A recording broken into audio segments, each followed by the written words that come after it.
I think a lot of us have these activity trackers that are here to motivate us to move. But what happens when your motivation turns into obsession? In this video, I'm going to talk to you about my relationship with activity tracking and what I have done to shift towards mental health. I'll start with why I got into activity tracking in the first place. And I say that as if I had a choice, but pretty much all of our phones, most of our watches, they track our activity. So from your steps to your exercise minutes to calories burned, our devices are tracking all of this information all of the time. We're given these pretty arbitrary goals to hit, but when we hit those goals, fireworks go off. And that's exciting. That gets us to move more, which is great. The thing is, I'm already a pretty active person. Hitting those goals is not that hard most days. So it becomes less of a motivation and more of a necessity. And as you can imagine, necessity becomes obsession.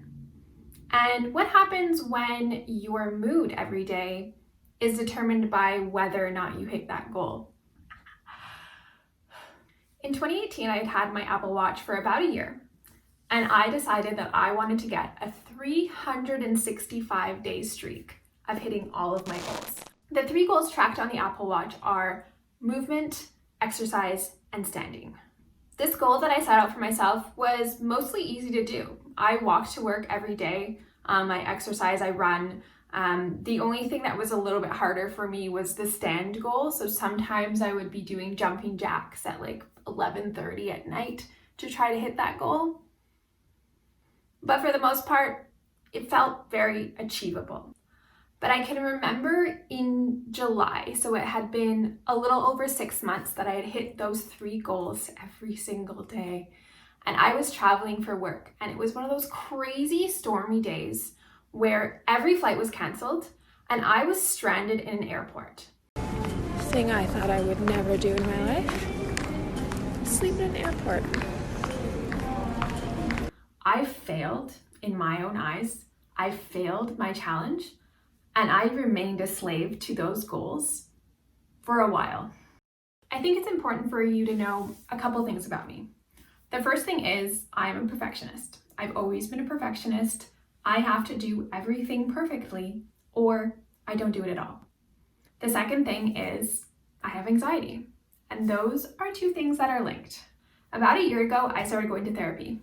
My anxiety was no longer working for me. My perfectionism wasn't really getting the job done. The thing with therapy is that nothing happens overnight. You don't have all of your revelations all at one time. Some things happen quickly, but some take time. And this was one of those things that took time for me.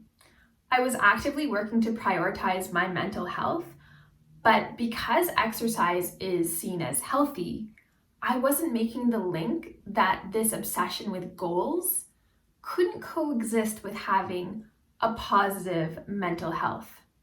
And I started to realize that maybe this wasn't such a good thing for me. I have enough stress in my life. I have enough things that make me anxious every day that I don't need a device on my wrist to be telling me I need to stand up. Initially, I thought of getting rid of my watch altogether. I wanted to be done with it. I didn't want to look at it anymore. And then as I thought about it, I realized that maybe what I really needed was to be able to see those numbers and not have them affect me. So the first thing that I did was I hid the numbers so that they weren't in my face all of the time. I changed my watch face to just be the time. The second thing that I did was I turned off notifications. Did you know you can do that?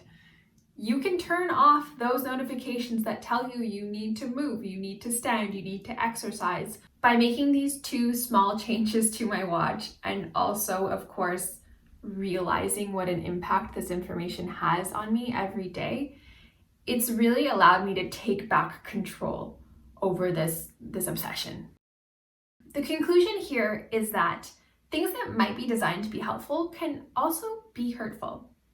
These devices tell us that there's a good outcome, which is hitting the goal, and a bad outcome, which is not hitting the goal.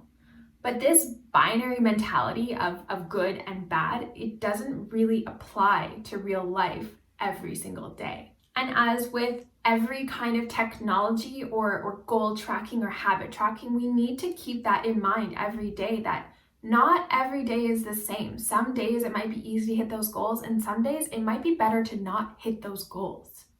But that's it for this video. If this resonated with you, please hit the like button down below. Please subscribe so you see when I've posted new videos. Otherwise, I'll catch you in the next one. Bye. Don't say that.